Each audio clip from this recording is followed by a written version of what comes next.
अजय एक छोटे से कस्बे में पला बढ़ा था। उसके पिता एक छोटी सी दुकान चलाते थे, जिससे परिवार का गुजारा मुश्किल से होता था। बचपन से ही अजय के मन में बड़े सपने थे। वह सिर्फ एक दुकान तक सीमित नहीं रहना चाहता था, बल्कि कुछ ऐसा करना चाहता था जिससे उसका नाम बड़े लोगों में गिना जाए। लेकिन हर बार जब वह अपने सपनों के बारे में बात करता तो लोग उसे हंसकर टाल देते। पहला कदम। सपने देखने की हिम्मत। अजय को अक्सर कहा जाता था, इतना बड़ा मत सोच, हमारे बस की बात नहीं है। लेकिन वह जानता था कि दुनिया में जो भी बड़ा बना है, उसने पहले बड़ा सोचा था।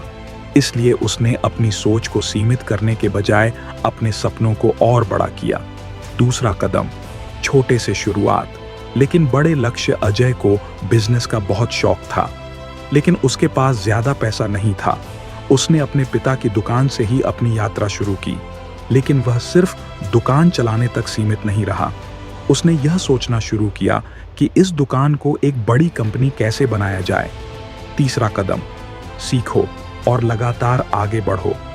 अजय ने किताबें पढ़ी, इंटरनेट पर सफल बिजनेस आइडियाज पर रिसर्च की और उन लोगों से सीखा जो पहले ही सफल हो चुके थे। धीरे धीरे उसने दुकान को एक छोटे से सुपरमार्केट में बदला और फिर ऑनलाइन बिक्री शुरू की।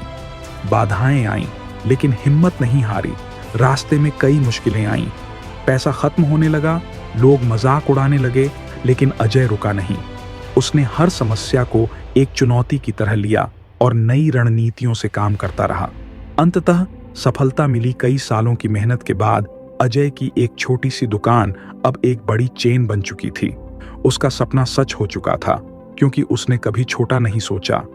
आज लोग उसे एक सफल बिजनेसमैन के रूप में जानते हैं, और जो लोग पहले मजाक उड़ाते थे वही अब उसकी मिसाल देते हैं। सीख।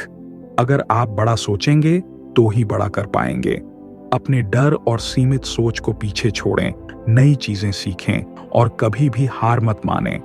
याद रखें, दुनिया में जो भी बड़ा बना है, उसने पहले बड़ा सोचने की हिम्मत की थी।